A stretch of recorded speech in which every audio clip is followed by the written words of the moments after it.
And welcome to the latest from Hearts Standard. My name is Joel Sked, and on this episode, we are doing things a tad differently because it's not just Hearts Standard, it's a crossover episode with Scarves Around the Funnel. So, not only am I joined by Craig Cairns, hello Craig, we're also joined by half of the Scarves Around the Funnel quartet, not Dunsire and McGowan, but Messrs McIntosh and Donaldson. How is everyone? Good. This is a treat. Yeah, not bad. You've got the poor half of the golden quadrant, so apologies in advance for that. The golden quadrant. Is that kind of linked with the pubic triangle, or is it some sort of relative or not? Nah, it's more just a link to what the Hibs board call themselves for these meetings that they have. And see, we've taken the tones down straight away. I apologise. No. I would prefer the pubic triangle over the golden quadrant any day. So, yeah, it was planned to just Craig and I to talk about this, and then I got a message from yourself, Mark, saying that sorry, I was bored. No, yourself and Scott would be willing to chat about the latest from Heart of Midlothian Football Club that has been served up just when you think that things can't get more bizarre. They do when the team is unable to hold on to a 2-goal lead at Ross County. I mean, I know you guys were planning to just talk after the Motherwell game that's later on this week, but the events took hold, and there is plenty, as usual, to get our teeth into regarding Heart of Midlothian Football Club. So I suppose rather than kind of just waiting, let's just get right into it. Let's rewind to 1:45 p.m. on Sunday afternoon. 1,600 Hearts fans had made their way north. Not 12,000, like Robert Borthwick said in commentary. Oh, did he say? Because I was going to say 600, and then I was going 1,600. So we all make mistakes. It's like the Seville calculator. 7 million Celtic fans travelled to Seville. I mean, it was even the thought of 1,600 Hearts fans on Sunday morning. I was thinking, surely not, can't be nearly as many as that. But yeah, they were there in full voice, and I think a few of them. A fair few may have thought they made the wrong decision when the team selection dropped at 1:45. So, Scott, I'll come to you first. What was your initial reaction when you seen the lineup for the county game? I think first and foremost, you're trying to second guess whether the Shanklin injury is real or not. I mean, we've lived through the times of lad flu, so we're always a little bit wary as to when someone's up maybe a little bit out of form, especially the captain of the club, and then they suddenly miss a game when there's been no sort of reported injuries sort of leading up to the match. So that one was a little bit of a surprise. I think George Grant coming in ahead of Malachi Boateng, it does make sense in terms of maybe being in a situation where you've got a little bit more of the ball. I think the expectation of George Grant, albeit the execution doesn't always come out this way, is that he'll be a little bit more progressive in possession. So it maybe makes sense to have him in that scenario because of that. As for the rest of the team, I was quite happy to see Daniel Oyugoki going in at centre half. I thought Craig Halkett was fairly poor against Hibs. The Liam Boyce one, I mean, look, I think 100%, 99% of fans probably wouldn't have been overly pleased at seeing that inclusion. But as we'll go on to discuss, it actually turned out fine. The one that stood out for me was George Grant over for someone like Macaulay Tate, because you look at looking into the future, and you look at George Grant as being someone who I'm not sure has a long-term future at Hearts. And there's this whole view and feeling around the club that they want to promote within, and they've got this young midfielder who they've got high hopes for. And I just don't know what that kind of the message it sends to like Macaulay Tate and others. But yeah, surprise, it turned out to be okay, because for 95 minutes, Hearts were pretty good. Yeah, aye. I think going back to the Macaulay Tate one, I think you're right about long term, what message does that give someone? But I mean, you watched Macaulay Tate against Petrocub. I thought the central midfield pairing that evening when we were out of possession, the distances between those two were, were huge, and it was making it quite easy for the opposition to sort of play through the lines. So I don't know if there's been a little bit of thinking there in terms of maybe he's just not quite suited to play the way that we are out of possession just now. If we can get other individuals alongside him that might complement him, then that's fine. But again, just sort of second guessing what maybe Neil Critchley was thinking of. The performance was really good. I thought first half it was fine. I thought it was more from a defensive aspect. We were really good in the first half, especially from set plays. Ross County had a number of corner kicks in that first half, but I thought we handled it well, and I think that probably then goes on to really cement why we're all a little bit miffed about the substitutions towards the end of the game, because it didn't look like a game where the back four had been struggling, especially with sort of cross balls. So yeah, I thought we played really well. Second half we grew into our game, maybe could have got one or two more goals, but yeah, ultimately the same way you do a film. Like, I remember going to see the Joker film and then rewatching it and thinking, first hour of that's not that great, but I tell you what, I remember the last half an hour. It's the same with Hearts yesterday. We're only really going to focus on the last 2 minutes.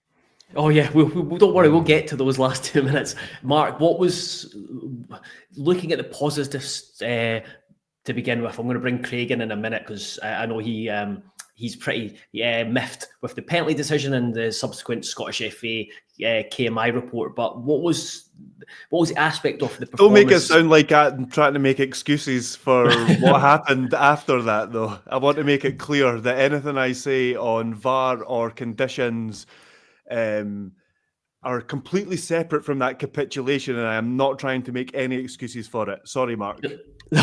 So, Mark, watching it at home? What stood out for you as the biggest surprise? I got word that the team might be interesting when it was announced, to the extent I looked out the Fred Macaulay YouTube video when he was on Mock the Week, when boo just isn't enough. And fucking boo was what was said. I apologies for swearing. Can I swear on this? If I can't, then I don't know where to go. You're fine. You've dropped a couple over the times I've been listening.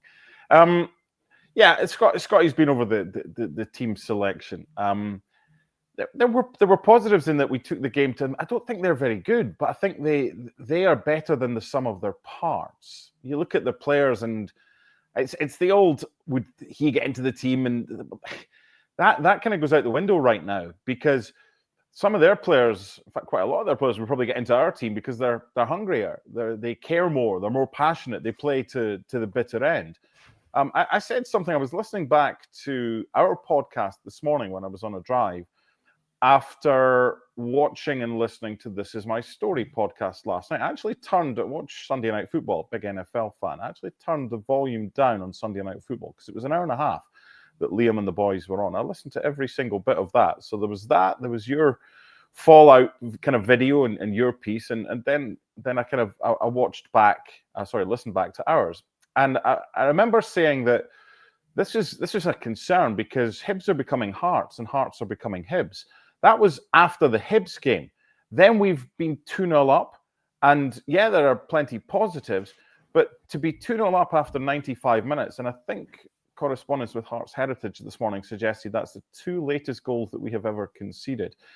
This, for me, bigger picture, and I know we're going to go on to Craig in a second. I think it's important that we do and we discuss it. This, for me, is a sliding doors moment, because this morning the Scottish FA's kind of key match incidents panel came out and basically said the referee should not have allowed himself to be overruled and that the penalty should have been awarded.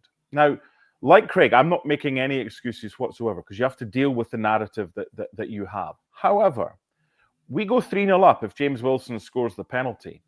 He's got himself a first ever Hearts hat-trick at the age of 17, and Hearts Heritage are already kind of looking for all sorts of historical milestones, and that'll probably never be beaten.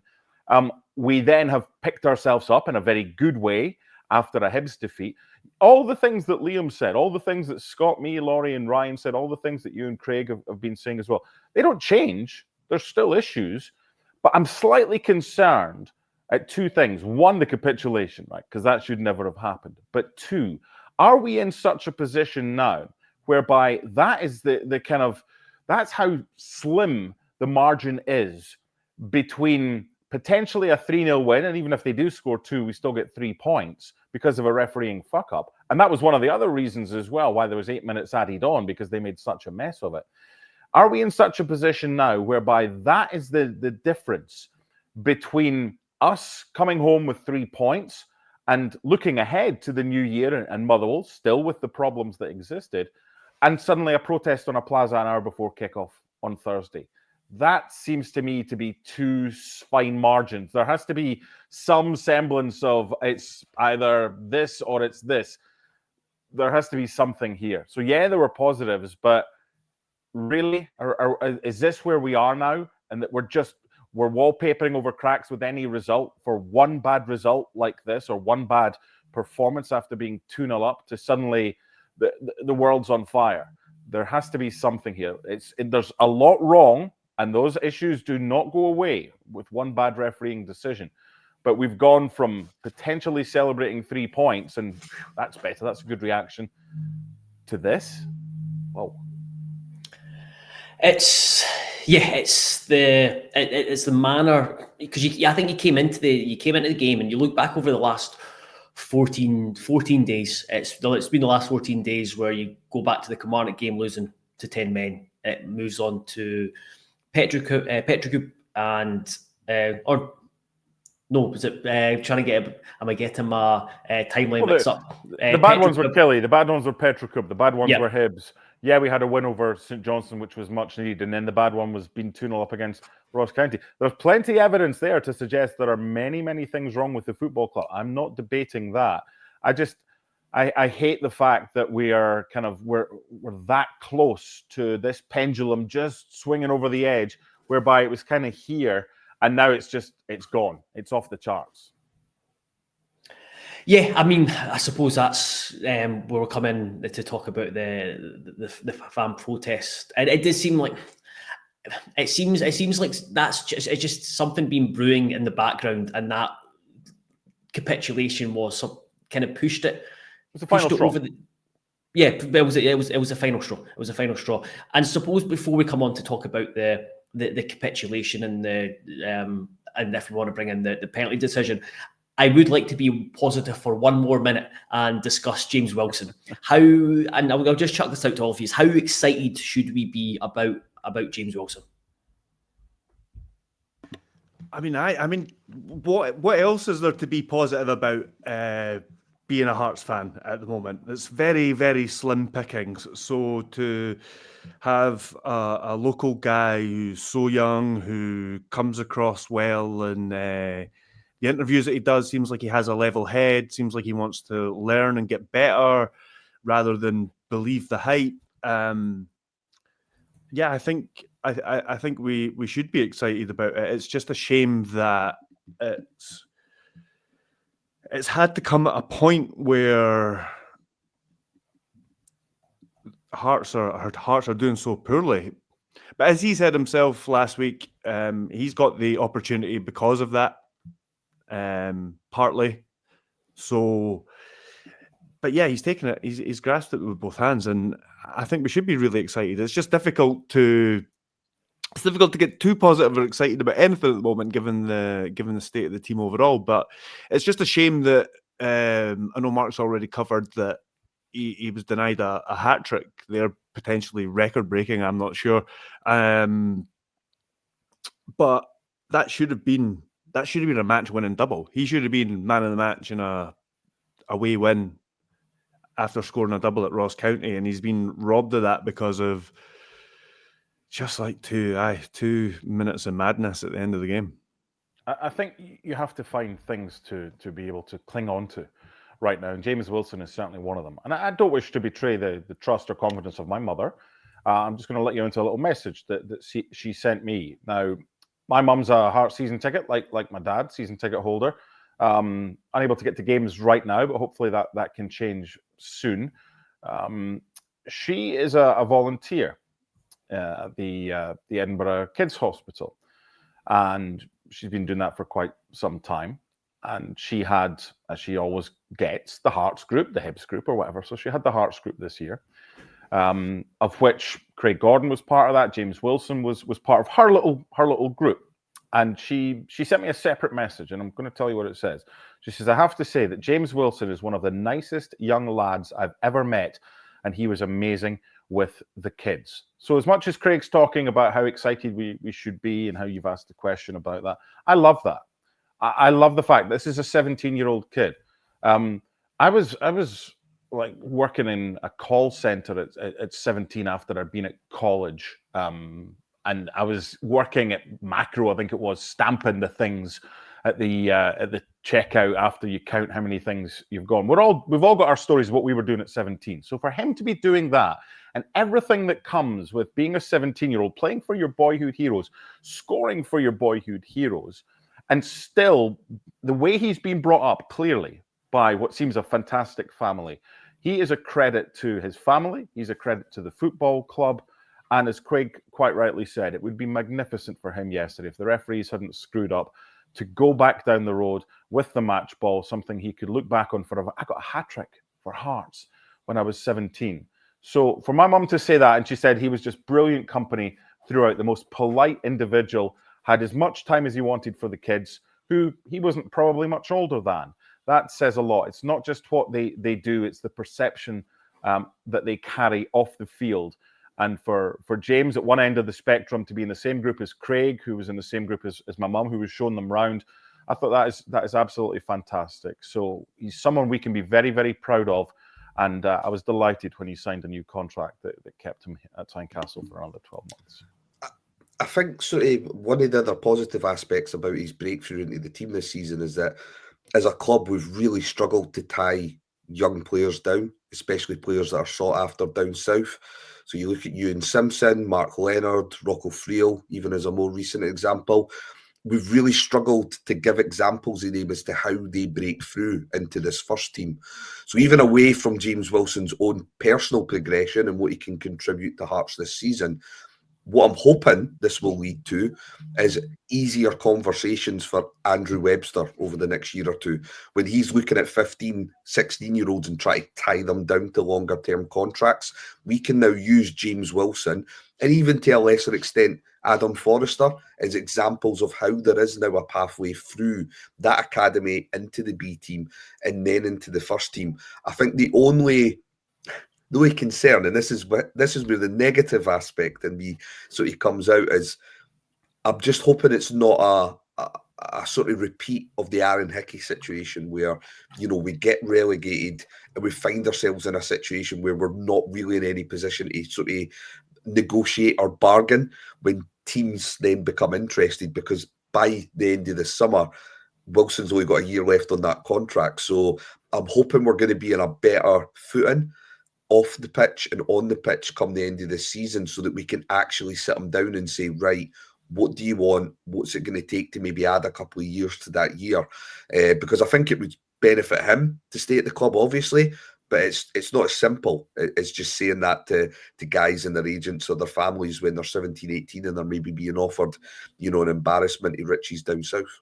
Because the other thing is, sorry, Joel, the other thing is with James Wilson's contract, and as I'm saying that, talking about his contract extension till 2026. The first thing you do when you look at that, you go, oh, you kind of expect a contract extension to be a little bit longer. And you automatically maybe think, why have Hearts not done that? Maybe that's his side. Maybe that's him and his representatives or him and his family. Was it not just triggered by playing? Was it not just a triggered 1 year?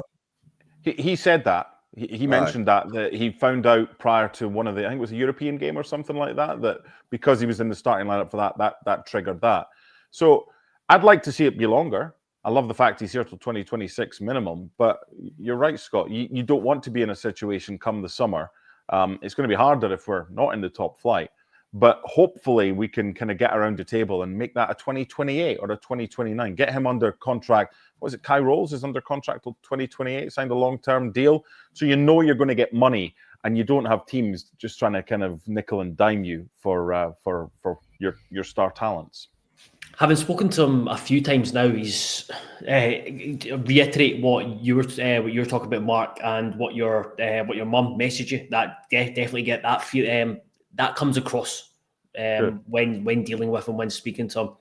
Really, really nice guy, but he's you can see that he's a teenager, but at the same time, he talks and he acts like he is 10, 15 years older. And it does seem that with not just him, but his family around him, that they will make the most sensible decisions. And you get the feeling that they will, if they feel like Hearts is the right place for him to stay for longer than this 2026, he'll do that and he'll stay. But then if he gets the feeling that he can progress elsewhere, then I'm sure he'd look into that. I think he will make the. I think they're in a position where they will make very much the best. Whatever decision they make, I think that will be the sensible one, just going by what they have done up to this point with Wilson. I suppose before we get to prolonging this 2 minutes of craziness, Craig, I'll let you come in on the penalty because I know you were frustrated. I think we're all frustrated with VAR and its nonsensical ways, but just vet, go for it. It happens to every team. I'm not trying to say there's exceptions being made for Hearts here or anything like that. I think the bad luck's just against them, and obviously it's exacerbated with how results and performances are going, things like that. But that's a few decisions now. They're building up, a few bad ones, or ones that have been corrected by Willie Collum a few weeks later, or by the VAR panel a couple of days after, or whenever it is. There was a James Penrice one recently, the handball, which again, it's like he's got 0 reaction time and it's deemed a handball. It's madness. And then you've even got, when it goes on the Sky Sports, Dermot Gallagher can't even justify it other than saying, so he can't justify the decision other than saying, oh, they've just been consistent on them up in Scotland. We haven't been. There was one given, and again, I'm going to sound like I'm biased picking decisions that have gone against Hearts here, but it's just ones that I'm remembering. Barron handball the first day of the season, not handball. Penrice at Celtic Park, not too dissimilar. That one was a handball. There's not been consistency up here. There's, in fact, been nothing but inconsistency up here on a number of different rules, especially when it comes to VAR. But my biggest issue with it is that the last 2 matches now, we've sat for 2 or 3, 4 times for 4 or 5 minutes at a time to either have a wrong decision or to just continue with the decision that was made in the first place. What is the point? What is the actual point?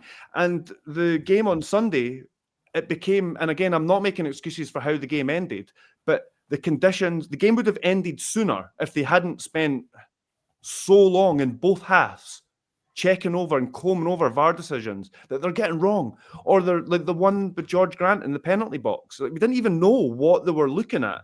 Are they looking at an offside? Are they looking at a handball? Are they looking at George Grant kicking Ronan Hale? Nobody knows what's going on. And then it turns out that Hearts have just got a free kick anyway. That was the decision you made 5 minutes ago. What are we doing? And then we're playing in an absolute swamp at the end of the game where the ball just doesn't roll anymore.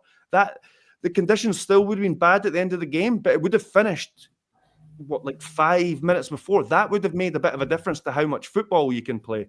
And I have to say, again, just a disclaimer, I'm talking regardless of the result. It's just a farce. It's just become farcical. And it's my first experience of being in the stadium for VAR week in, week out, and it is terrible. It is horrible, and they need to get rid of it. Barely any times does it go to a VAR check, and fans aren't routinely booing. So who's it for? Who is it for? I would agree with Craig on this. I think that's where my biggest frustration comes from, because I think Craig's right. I'm not quite saying it all evens itself out by the end of the season, because I don't know if that's quite the case. But we got lucky with quite a few last season, I think. Yeah, so if you look at last season when we're third, I think an instant one I can think of is the penalty we get at home to Hibs, where that goes to VAR for 3 or 4 minutes and the referee still sticks with his decision. And it probably was the wrong decision, really, if we're being honest. Probably. It's not one you want to see given against you, definitely. So yeah, I think that in itself, decisions will go against clubs. That's completely fine. I think the biggest frustration is how it is affecting the game experience for the fans. And this is a governing body who year upon year will probably constantly wax lyrical about, oh, we've got these attendances per capita and we're doing this for fans and we're going to get this TV deal in for fans and we're going to get this money through the sponsorship for fans. Ultimately, they don't make decisions which actually make going to games either easy or pleasurable. So whether it be how they arrange fixtures in terms of sending Hibs fans up to Aberdeen on Boxing Day like they've done in previous years, or whether it's through VAR, which ultimately I get, because when I watch the English Premiership games, I don't get frustrated by VAR. A, because I'm a neutral when I'm watching the games, but B, because everything's being explained in real time and in that live moment. So you're not really, because you're getting either, you know, it fed back to you through the commentators or even through a referee being on the panel at the time, you're not worrying about what's going on. You're not getting annoyed about it. But there's still those at the game, Scotty. This is the same problem that you would have had and everyone else who went up to Dingwall and watches Hearts. But you're not getting that if you're at the game. Yeah, and that's the problem. We've got a situation whereby we have introduced technology to try and make more correct decisions. Yet yesterday we introduced technology to wrong a right. That's got to be a tipping point. Surely. We in the press box saw it a couple of times on a blocky feed and knew it had continued into the box. We knew after in a fraction of the time that it took the VAR and the referee to make the decision. It's unforgivable. It's just that they brought it in. With that. They brought it in, and the big thing was it was going to take. I think it was going to take the correct decisions. You were going to get an extra 6 or 7% right, and I was like, at what cost? At what cost? Yeah, exactly. And we've seen that cost time and time again. And Scott was talking about the fans. He was right. The match going fan in Scotland should be king, because that's where clubs make so much money, and there's so many. It's just geared towards fans going to games in Scotland, unlike it is in like the Premier League, for example. They've with the TV money and everything else that comes with the commercial side of things. The matchday fans should be king in Scotland. They're not, even though they're the most important aspect probably of Scottish football. How many clubs were canvassed on it? How many clubs fans were canvassed on it? As I was coming around to it, was Hearts are. This is why I use it so many times. As I use the quotation marks, fan owned. The Hearts. Hearts as a club really can't complain about VAR, because they supported it and put it through without the foundation or the club reaching out to the fans. And I will always go on about this because it still annoys me to this day that, yes, again, Hearts fans understand that they don't want to, they're not there to pick the manager, but decisions like this that are going to impact the match-going fan, that is something that's an open goal for the foundation, open goal for the club to say, we are involving you. We're involving you in a big decision, and they didn't. This is a club that sell hospitality tickets in the home end to Celtic and Rangers. I mean, really, in terms of what they think about how fans enjoy their match day experience, they really don't care about it. I mean, they'll reduce Rangers and Celtic away allocations and say it's all about health and safety, but at the same time, they're endangering people by putting away fans in the home end because they pay a bit more for it. They don't care. They don't care about the fan experience. And that's I mean, we're talking Hearts, that's Scottish football in general. Yeah. With regards to this continuation, people have to be aware of the laws of the game as well. A continuation foul is a tug of the jersey. We saw that in the cup final and how that should have been given as a penalty to Rangers in extra time. This was not a continuation foul. This was a foul that occurred outside the box. The reason why the referee's probably allowed himself to be talked into overturning what is a correct decision is, as part of the same move, there is another foul that takes place. It's with a foot or whatever. So the penalty is the right decision here, not for the elbow, which does take place, and whether or not it's soft or not, the fact it's been awarded. So he's probably been told by the video assistant referee, come over and have a look at this, it's happened outside the box. And you can always get a clue from what you see is being replayed on the screen, unless it's the incident with George Grant, and we still are kind of unsure. And it wasn't until later on in the broadcast that Laurie had said, we now think it's because there was a potential kick by George Grant. But the continuation foul, that doesn't happen here because it's the first contact. It's not a jersey tug, but there is, as part of the same play, another foul that's committed inside the box. That is the reason why Hearts should have had a penalty yesterday, not because of a continuation foul, because that can only be for the tug of the jersey. Yeah, I think the other thing is that it was supposed to deal with clear and obvious errors, ultimately. That was supposed to be the main concept of VAR. It was to improve the percentage ratio on clear and obvious errors. Now, I'm sorry, but if you're sitting there for 5 or 6 minutes debating the point, not clear and obvious, where does that stand under that clear and obvious threshold? They're going to have to put a threshold in there to say, if you sat there for 2 minutes and discussed it between the two of you stick with the referee's decision. Because this thing about it taking 5 or 6 minutes, same with the Hibs decision last week, that was an easy call. I don't know why that takes 5 or 6 minutes either. I've almost used exactly the same words verbatim, Scott, to make the same arguments. It can't be clear and obvious if you're spending 5 minutes on it. Boys, we've got budget VAR, right? We have budget VAR in that we have 6 cameras, and that's why there weren't any more angles available for whether. I mean, they used 2 of those cameras. They used one behind the goal, and they used one which is probably on the 18-yard box to kind of patch together where was that contact. So that's why you saw one at one angle and one at the other angle. Okay, it's deemed to be outside the box. But this is what was voted through. It was budget VAR. Rangers and Celtic agreed to pay a little bit of extra money so that they could have 8 cameras for Old Firm games involving Rangers and Celtic. Now, Old Firm games and all TV games have a minimum of 12, and Old Firm games you can have, I think there's been 20 it's or not more one rule for in the them past. and other rules. But they've decided they wanted to pay more. If Hearts or other teams wanted to pay more, I'm sure. Yeah, I'm sure you could have that if you wanted it. But it's still budget VAR. It's still bringing it in. It's like Fisher Price, right? You're bringing something in that's not all bells and whistles. If you're going to do something, do it right. Part-time the referees refs. This is the other thing. Full-time refs instead. But is that going to improve the quality of officiating? It should, but you've got a lot of referees. We don't pay enough. You've got a lot of referees that are not going to give up their full-time jobs to become full-time with the SFA because they can't afford to pay them. So there's a reason we got, I don't even know what the referee's name was, Ross Hardy or someone. There's a reason Never heard we got of him before. Yes, well, he took charge of Killie against Hearts back in April. Did he? Goalless draw. I think that was his first Hearts game. Okay. We're at the bottom of the table. We get these guys. That's on us. That's not on them. He did do a Celtic game. I think that was his first one as well. But these shouldn't be learning on the job.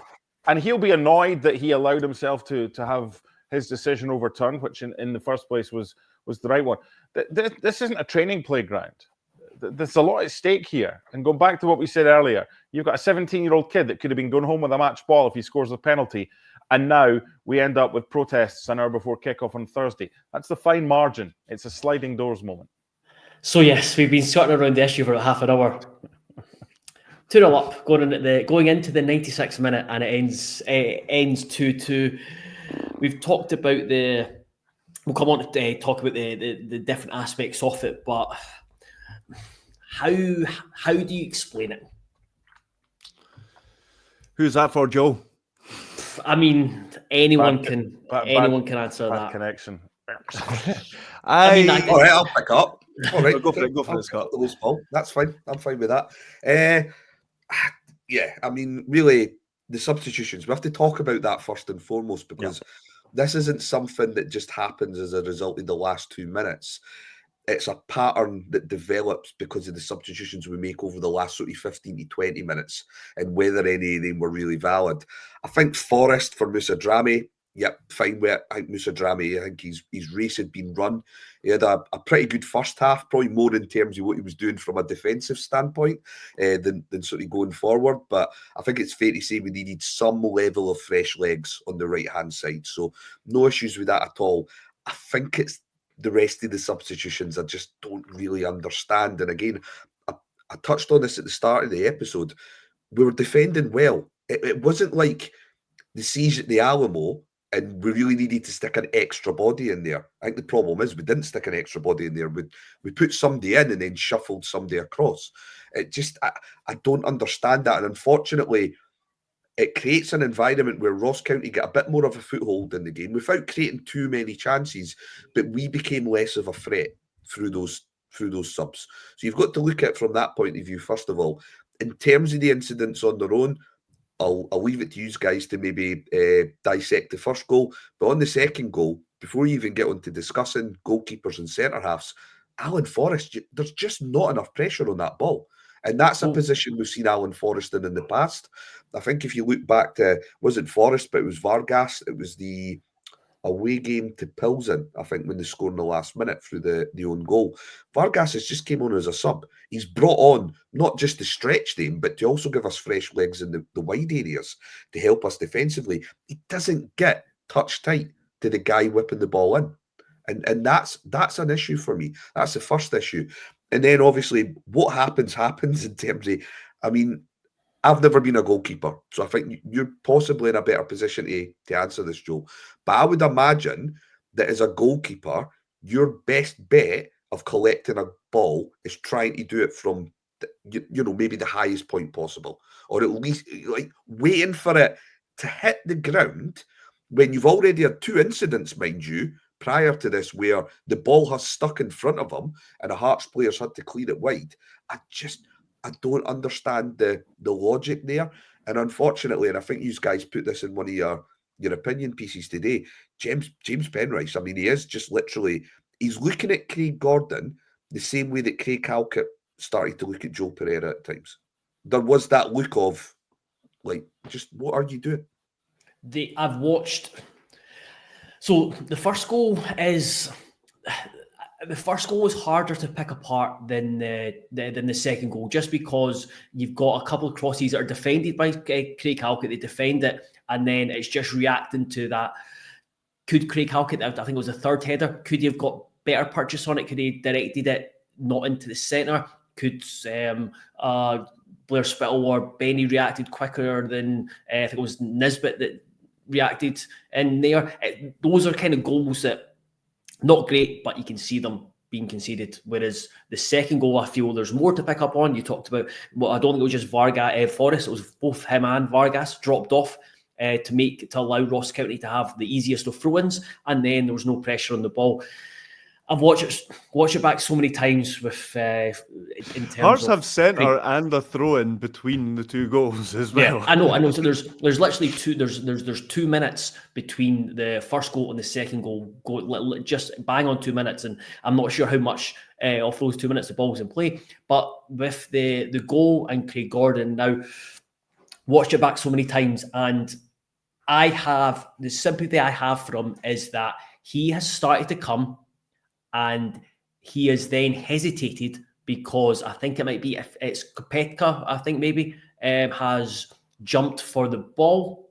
And I wonder if he's anticipating that he's been put off by the jump of the ball and think, if I come steaming out and he gets a touch, it's past me. So then he hesitates, and then it's a mess from there. But yeah, it's...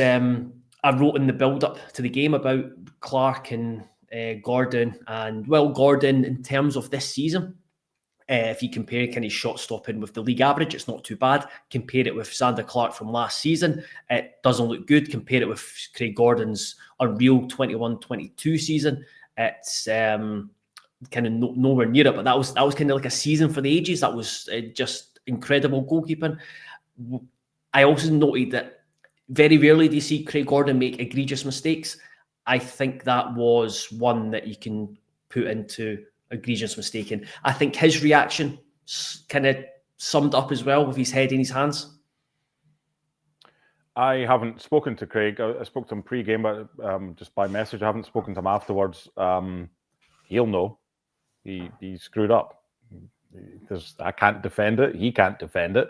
I'm not going to try. I'm not going to make excuses, and he wouldn't if he was to come out as well. Is it one of those things? Well, his body of work, as far as decision making is concerned, I don't think there's any doubt. He's Scotland's number one because he's the best shot stopper that the country has. Distribution, right? That's an issue. That's clearly an issue. His body of work suggests that this is more likely to be a one-off than a continuation issue. However, and it's something that Scott, Laurie, Ryan, and I spoke about on our last podcast, and Scott brought it up. And he's just spoken about it there just now, but the way that James Penrice has kind of looked at Craig Gordon. What you want with your defence and your goalkeeper is a trust.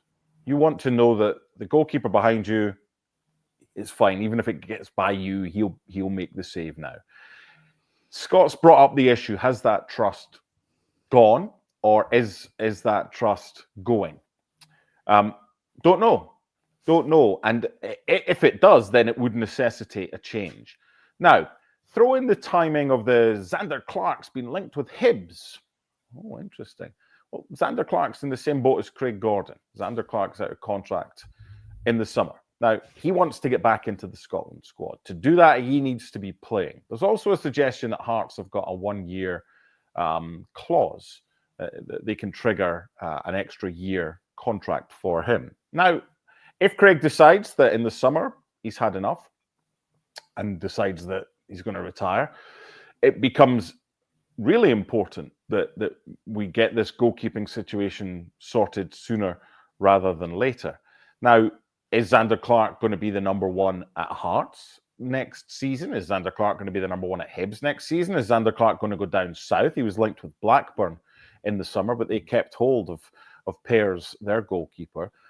At this stage, we don't know, but it's an issue that we can maybe look at it and say it's not our most pressing issue right now, but it's going to become that. It's going to become that, and only Craig's the one that will decide when he's done, when he's had enough.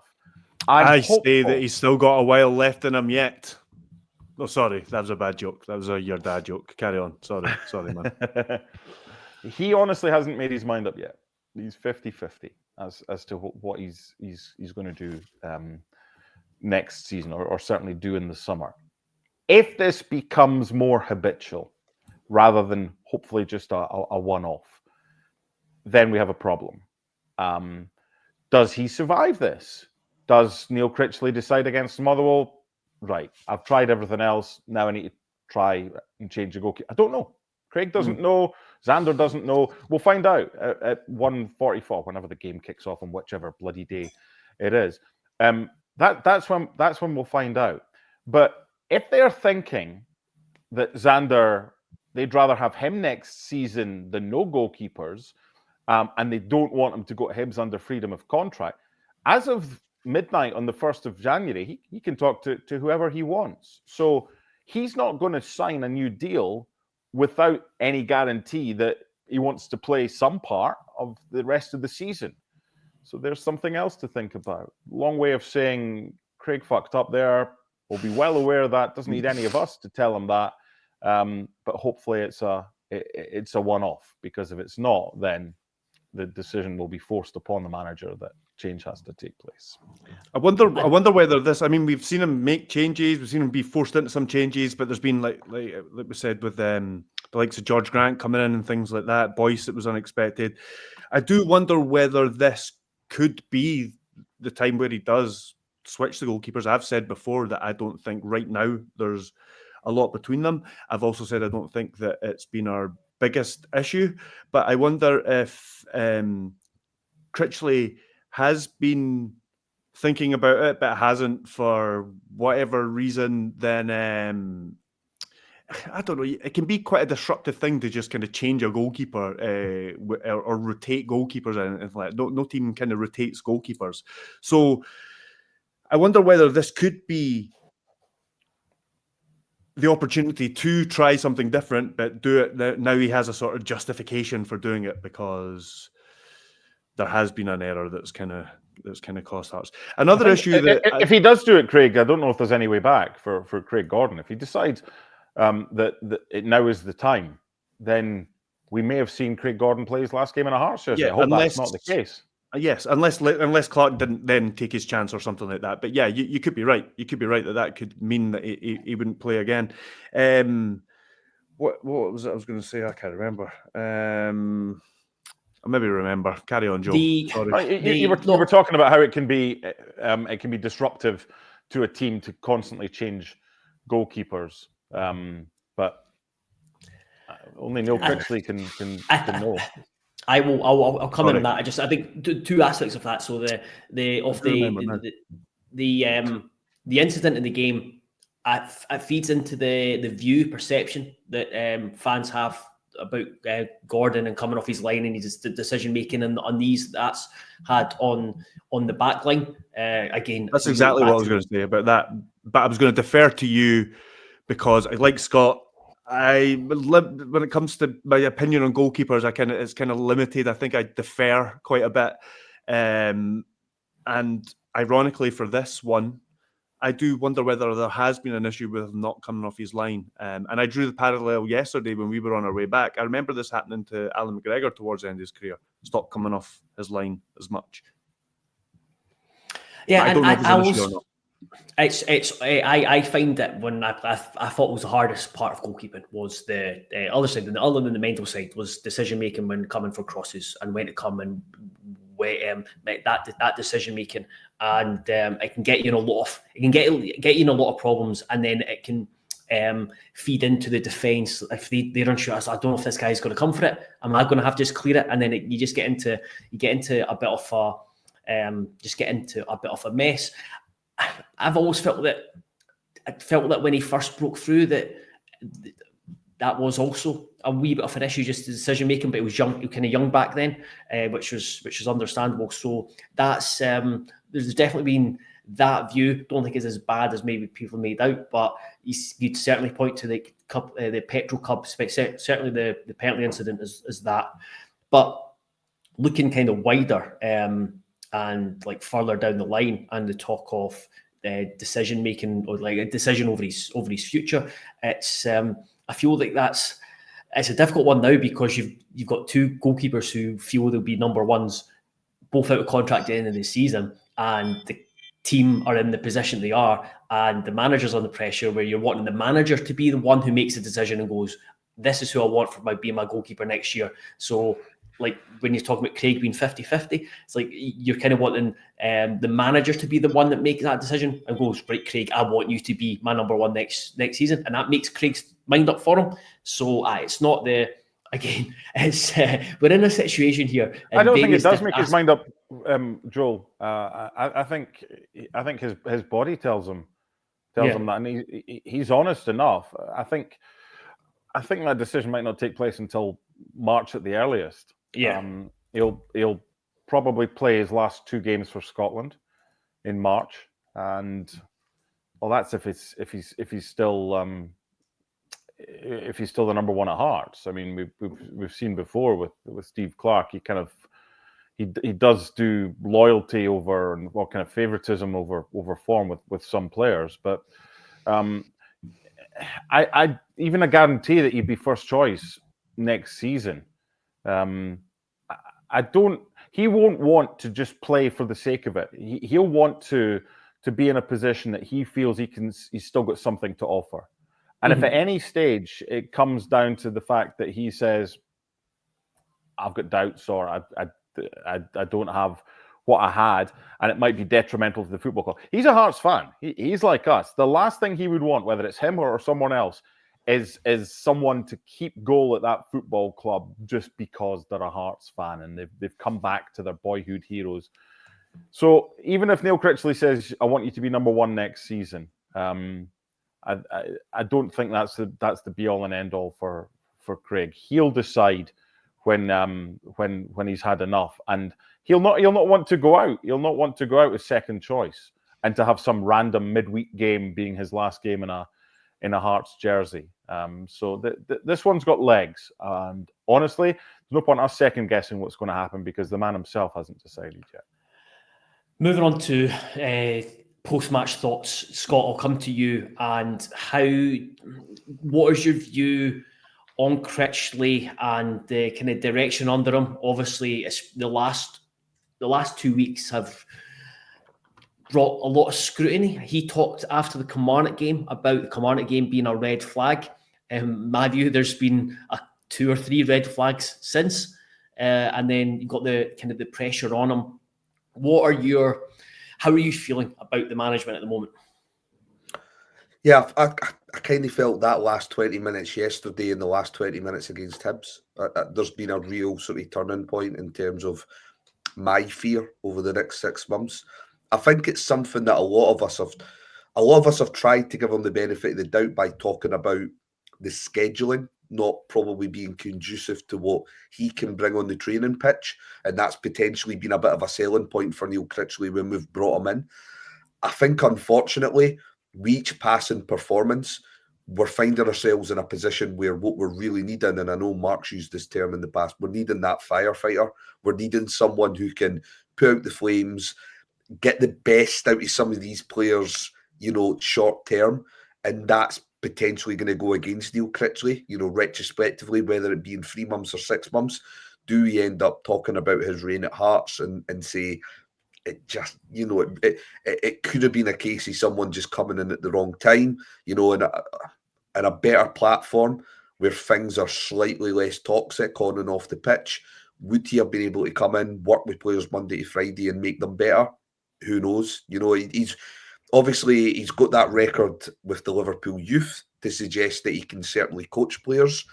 But if that's all you're really hanging on to at this stage, you really could be making an argument for just having Liam Fox as manager just now, because he's not really bringing anything to the table in terms of in-game changes, and that's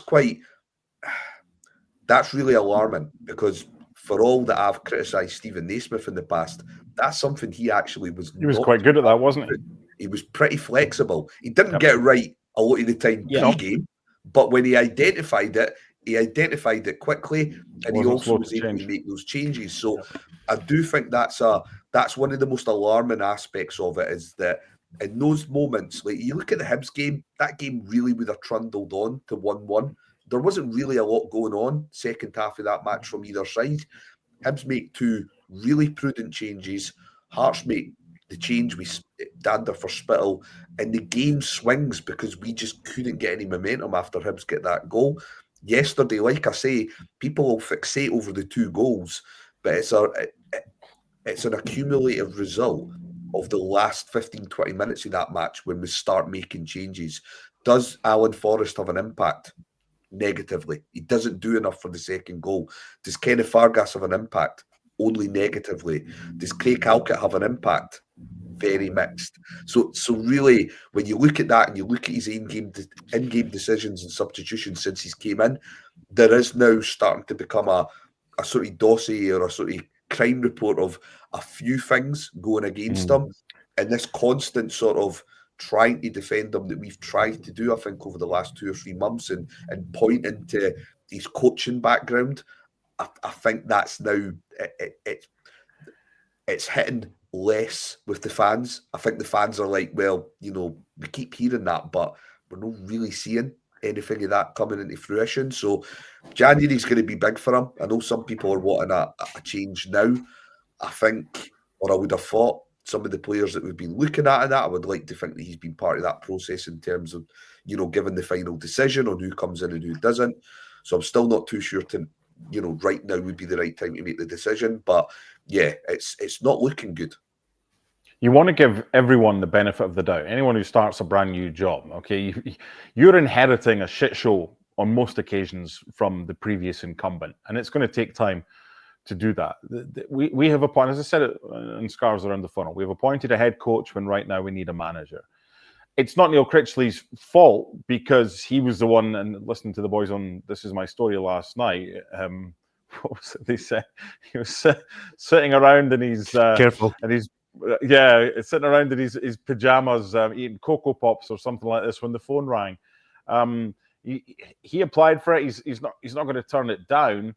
But the bigger picture here is there's now a body of work, and a substantial body of work and certainly in the last 2 games, you make a mistake, right? Everyone makes mistakes, but when you make the same mistake over and over again and you're not learning, that's a concern. But the bigger picture for me here is something we've said before when we were on the lookout for a new head coach, manager, call it what you like. Do we trust the people who are those involved in making the decision as to who the next coach is? And are we in a position whereby we're going to get rid of someone and then put our faith in who we have to put our faith in to get a new manager? Well, that's where we are right now. We don't really have a choice. As the boys were saying last night, I think one of the quotes was something along the lines of, "Well, you don't get, what was that? You don't get rid of a girlfriend unless you've got someone coming in." And that's not the case. If you're not happy in a relationship, you just get rid of it. Well, I can understand that, but this is a position that we're in right now, whereby if it ain't working, that shouldn't be a deterrent for not changing it because you want to give someone time. You have to basically decide, right, if this isn't working and we're pretty sure it ain't going to work, yeah, we've screwed up by, it's like the Stephen Naismith thing, right? They gave him a new contract and then they had to sack him a few months later. That doesn't look great on the board. But if it becomes pretty clear, which we're starting to see the body of work, mistakes are being made, substitutions aren't great, we're starting to see things happening in repetition to the detriment of our football club, then a decision has to be made. And if it's not them that's doing the next hiring and they have to get someone else in, because the whole Jamestown analytics, was it Hugmo that they identified? Because he didn't apply for the job, but Neil Critchley did. This is bigger picture here, and we need to be in a situation, if this ain't working, we need to move on. But we have to have someone coming in who's more of a motivator, maybe someone at Ayrshire, like Derek McIntosh. Scotty, would you take him? He's banned from being mentioned on this podcast. Thank you very much. Thank you, Craig. Thank you, Craig. Oh, he's not biting. By order of the commenters. He's not biting. That could be a that's a bridge Scott and I might cross together when if ever came to it. Because I think we were at two different ends of the spectrum for that one. I know. I just wanted to chuck a little grenade in there to see A, if it exploded, or B, who. You know what I will say, and I will admit to trigger.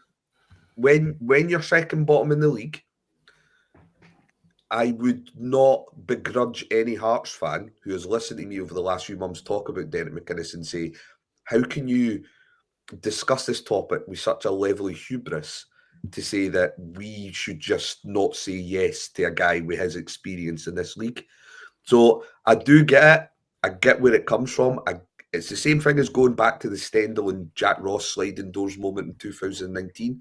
One of them was a bit of a sexier looking appointment. The other one would have probably kept us up that season. We're probably in a similar stance now where we maybe could have looked a bit closer to home and we may have got somebody that would have, turned the ship, steadied the ship for the next sort of 6 months. But ultimately, what I'm trying to break here is this cycle of every 18 months, Hearts fans, after we finish third, after we then struggle to move on for that, then turn around and saying, yeah, but I'm really not entertained. And that's always been the issue. But I do get it. If somebody was to say to me, how can you talk about this with that level of hubris? I'm completely guilty of it.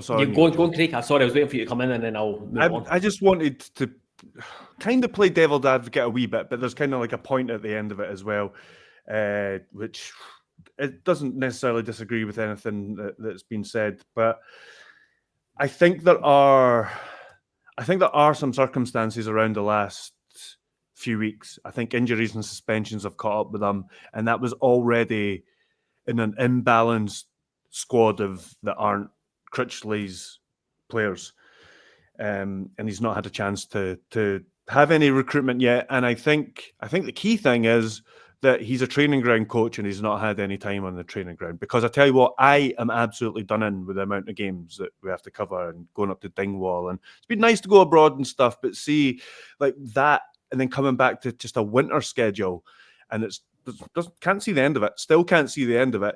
I'm done in. So I can only imagine that it's difficult for them. And if his strength is a training ground manager, he's not had the chance to do what he's best at.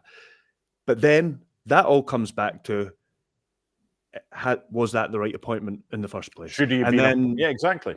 But then Scott's given reasons for, and he's not alone. There's lots of Hearts fans that have that opinion, that not Derek McIntosh or someone like that. So then what would have been the right kind of appointment around that time? Because yes, with hindsight, it looked like may still pull it out. There's still a bit to go, but it looks like they needed somebody to come in and get results a lot sooner than as what has been done. So in that sense, it's been a failure so far. May still, like I say, may still kind of turn it around. There's a wee bit of time, but it's been a failure in terms of getting results and getting away from the bottom of the table. Yeah, I think, and just to jump on the back of that a little bit there, Craig, if you look at Hearts' form since Neil Critchley's came in, we're maybe around 5th or 6th in the league table. Mm-hmm. Is this more of a case of we maybe responded too late with Stephen Naismith rather than looking at when we've brought in Neil Critchley? Because actually, our form has improved. There's still lots that needs to be done on top of that. And again, whether Neil Critchley is the right man, we'll find out over the coming weeks and months. But there's maybe more of an argument to say, did we give ourselves just too much of a sort of battle for any manager, you know? Because a lot of managers, when they come in, they get an initial bounce. The same patterns, the same sort of issues, arise again with certain individuals. And then there's normally a case of trying to sort of be quite... You never really get that consistency over those first few months, whilst you're trying to sort of embed your own sort of ideas and sort of systems or tactics. So I do think we should be looking at that initial spell under Naismith and thinking, should we have acted after maybe, say, the Dundee United game? Should we have went in there maybe just a month earlier and given ourselves just that little bit more time? And maybe that's something we need to take into consideration. Because again, form-wise, you know, everyone's slitting their throats, including us. We beat St Johnstone, we draw with Ross County, we get beat off with Hibs. You can go under the surface of that and find a lot more to be, you know, unhappy about, which we've already discussed. But in relative terms, it's 4 points out of 9.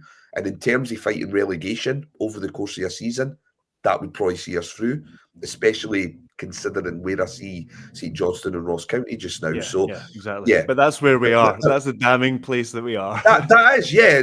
And I'm not saying that with any sort of delight. No, of course not. There is the reality of where we are. And I think, again, in Critchley's defence, he has came into a club when they've been at their quite close to their lowest ebb in terms of confidence as a squad.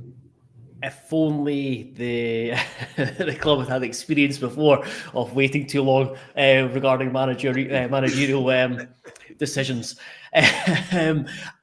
Before flipping on to Motherwell, my two concerns are the initial uptick in form under Critchley and the performances as well as some results.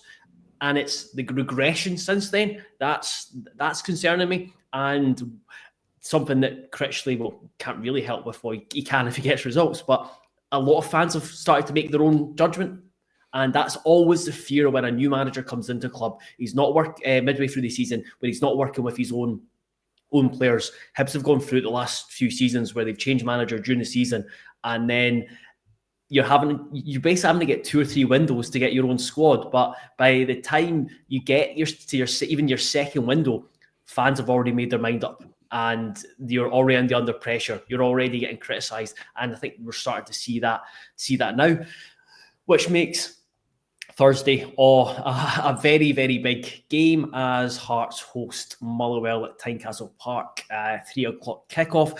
Now, we talked about it mentioned at the start.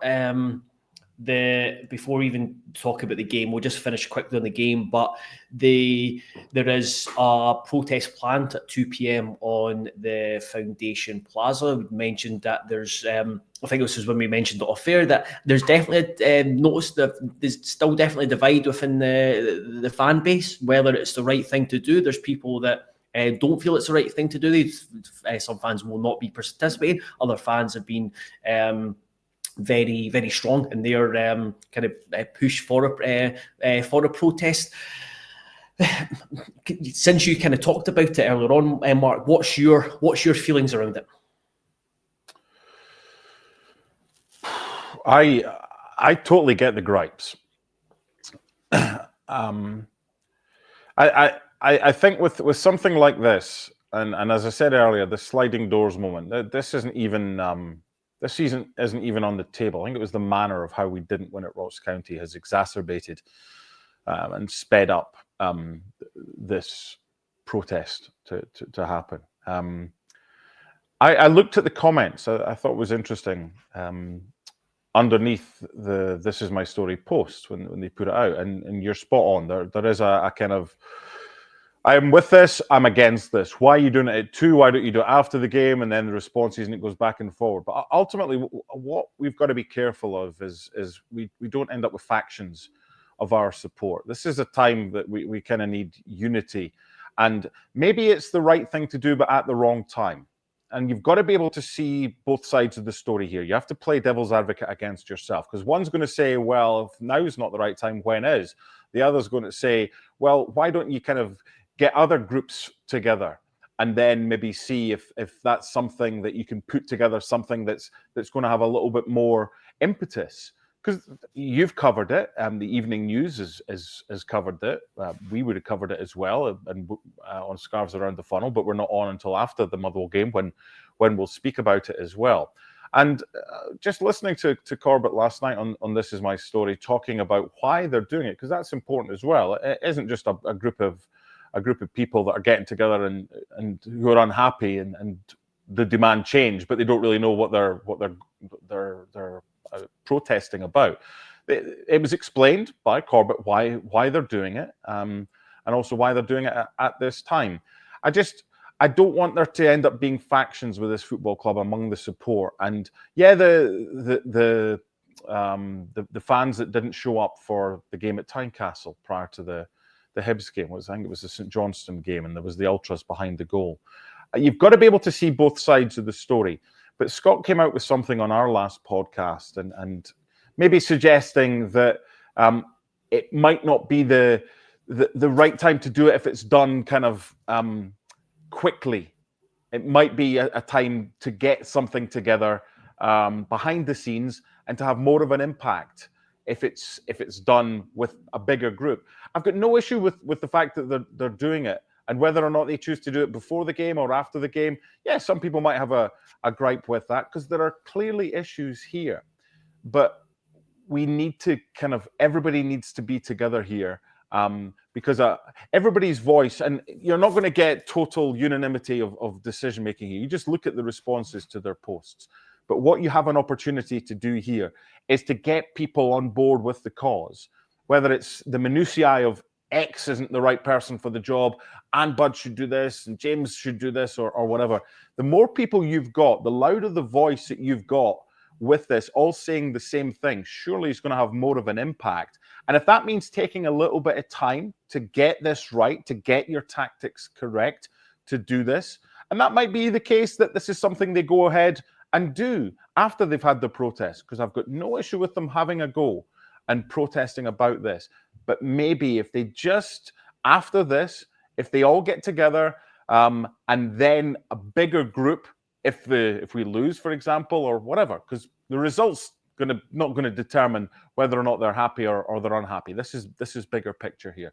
So what we need to be in a position to do is, whether it's an EGM for the Foundation of Hearts, it has to be done in the right way. Because if little factions go off and do their own thing, that is not going to solve an issue if the factions get together as a bigger complainant, then we might have more chance of getting them to listen before we do anything else. So that was probably a long-winded way of saying I don't have an issue with what they're doing, because there are issues to resolve behind the scenes. It's how they go about doing this.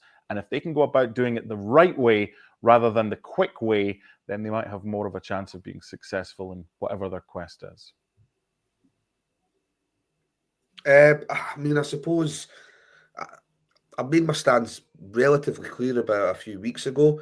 One of the things I probably didn't take into consideration when I was talking about the timing aspect of the unrest among some of the fans, was that in reality, when you're struggling or when you're in a business or a group in crisis, you don't have the luxury of picking the right time to probably try and fix things.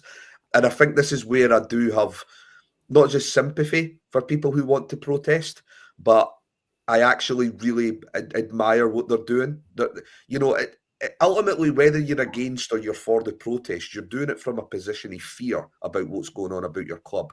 If you're against it, you're possibly concerned about the optics that brings upon maybe new arrivals or, maybe potential investments that are on the horizon over the next couple of months.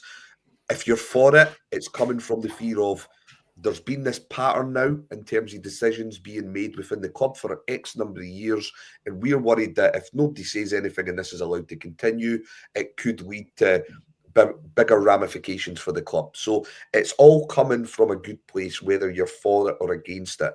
I think as well that there's an optics issue, unfortunately, with the fact that it comes from the ultras, and the ultras probably don't land with every Hearts fan from every demographic. So if it's heavily promoted by the ultras, there is possibly a chance where people will just instantly just not be up for it because they've got their view about what the ultras represent. Now, I think in the ultras' defence, the ultras do have a direct line to the club. The ultras have had meetings on a year-to-year basis in terms of what they want to bring to the atmosphere and what the club could potentially do to help escalate that a little bit quicker. So I do think the ultras, whether it's through their direct contact with the club, they've been involved in workshops through the foundation, they've helped Big Hearts, they've done charity drives with food banks and toy drives and all this sort of stuff. I think regardless of how you feel they conduct themselves during games, I think they are actually a group that you should listen to. And I think ultimately, none of us should really make ourselves our opinion known until we actually hear what it is that they're doing on Thursday. By all accounts, it's more towards the foundation than it is the board. They're actually wanting the foundation to start to take some level of ownership over what's been going on and actually represent the fans' point of view. If you look back to that email that was sent off the back of the Petroclub game, it looked like something that had been verified by the club. And ultimately, I appreciate that the current incumbents within the foundation, a lot of them weren't involved with signing off on that terms of agreement that was agreed a few years ago. And unfortunately, they probably do have their hands tied. But that comms was not helpful to this situation. And I think that probably has escalated that feeling among some groups to say, well, they clearly aren't going to say anything, so we have to do it now. So they've got my backing, albeit I would have loved this to have been done a bit more in-house, a bit more behind the scenes. But ultimately, your protests in their very nature are designed to disrupt and upset people. There's never been a productive protest that's never upset people. So in that respect, they're already achieving their outcome if they've only got a split amongst the fan base. We just need to see how it goes on Thursday. I'm hoping it goes well for them. Hopefully the team can get a result on Thursday, but it ultimately will never stop this noise. This is real kicking the can down the road stuff now with the club. They are going to have to do something to address the very many concerns that have been raised about the club board, the foundation board, and some of the other infrastructure within the club. A monthly positive results might neuter that noise or sort of dampen it slightly for a few weeks, but it's never going to fully go away now. So they do have to come out and address it in some form. I know you going back to an hour ago. I need to finish this soon. Going back to what you said, Mark, about the trigger of the Ross County game, but I just always felt that I was surprised that it happened after the Hibs game. I thought that the defeat to Hibs would have just sprung it would have happened organically, and fans would have went to the plaza and protested. But I don't know if just the performance and result just sucked any energy out of all fans that were there. And so yeah, I'm not surprised that the Ross County game's been the trigger. I just thought a protest was going to happen sooner rather than later. Something was going to trigger it. Yeah, that was my feeling towards it. I've got absolutely no issue with fans protesting and making their feelings known, because some fans they feel that's the only way that they'll get listened to, whether it's the club board or the foundation, which Scott said, and we have talked about it both on here in the Scarves Around the Funnel, just the perception where there's a lot of fans. Going into my group chat with mates, I was kind of surprised to learn. I think there must be 10 of us in there.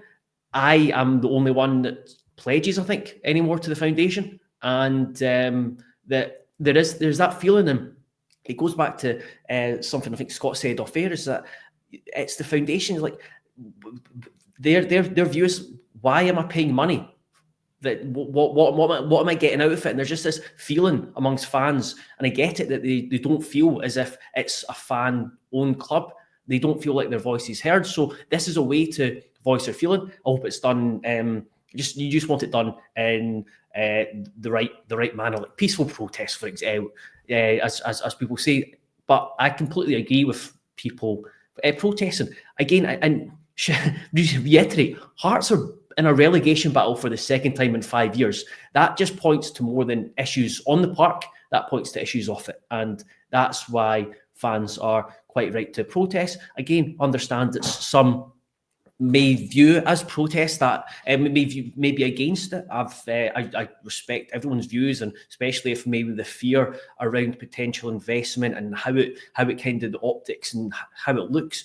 But I've absolutely got no issue with it as long as it's done for the right reasons, and it's not just people are not just going to like the plaza to abuse abuse people within the club. It's about protesting against the direction of the club or the foundation's position. And having spoken to Liam, he's very kind of clued up in what he feels that needs to happen and what he wants to happen. So yeah, it'll be very interesting to see how it goes on Thursday in terms of the ramifications of it afterwards as well. I just wish he was a wee bit more passionate on that podcast last night. I mean, he was a wee bit just kind of meandering. He didn't say too much, did he? I mean, it's worth a listen. It's worth a listen. Again, as Joel just said, you might not agree with everything that the boys had to say. I'm sure you don't agree with a lot of the stuff that I say, or Scott, or Laurie, or Ryan on Scarves Around the Funnel, or for Joel and Craig and all the other podcasts, Perth to Paisley or whatever. But I think it's important that we're doing this, and we're all giving up what we thought was going to be 30 to 45 minutes. I've got no issue that it's got longer. I apologise for that. But I felt with our decision not to have a podcast this week, I just wanted to offer a platform for you, and thank you for having Scott and I on, that we all have the best for the football club at heart. And I'd much rather we have people who care about the football club to the extent they want to go to these extents to try and get change in our football club, or to try and elicit some sort of correspondence, or to start something that might end up taking us down a better avenue that can help the football club. Because ultimately we want to be in a position whereby we're on more European trips. I was so pissed off after that Petro Cup game, because I get maybe one trip every 2 or 3 years with Hearts. I don't want Copenhagen to be the last away trip for Hearts fans for many years now. And we all have a small part to play in making sure that the right decisions are ultimately taken. But they have to be vocalized and hopefully heard and then listened to. It sunk in when I was reminded that we'll be, unless something remarkable happens in the Scottish Cup, we'll be in the League Cup group stage next season. Yep. And if that isn't a sobering thought for everyone and anyone, then nothing will be. So we will end it there. I mean, we could come on to talk about the game, but we've been speaking for an hour and 20 minutes. So, and we'll be back on both our respective platforms afterwards to discuss Heart of Midlothian against Motherwell. Hopefully 3 points to go into 2 very difficult away games against Dundee United and Aberdeen as well. So, Mark, Scott, Craig, thank you very much for taking your time this evening And thank you very much for everyone who listens. Might send this to Laurie, and he could potentially put it up on Scarves Around the Funnel as well. Scarves Around the Standard. Yeah, I was going to say hands. It's not even a divide. Hands across Got better music than us. Yeah, hands down the aisle. Oh, don't speak to Laurie about music. That's why I used to love what he was going to come up with the closing song, and now Spotify have got involved and said, "Oh, rights issues. Can he play that? Can he play that?" I wondered how he was getting away with that. He's not anymore, so Right, that's okay. why we don't have the music at the end of it. But it's not a divide. What are we calling it? Hands across, scarves around the. So I don't know. Down the aisle. Crossover. I don't know. No, it's not very harmonious right now. Well, it's heading for divorce. We will leave it there. Thank you very much, everyone who continues to listen, subscribe, etc., etc. We'll have plenty going up over the next few days. And yeah, I hope everyone has a wonderful new year, and hopefully it's the start of 2025 is much, much better than the end of 2024.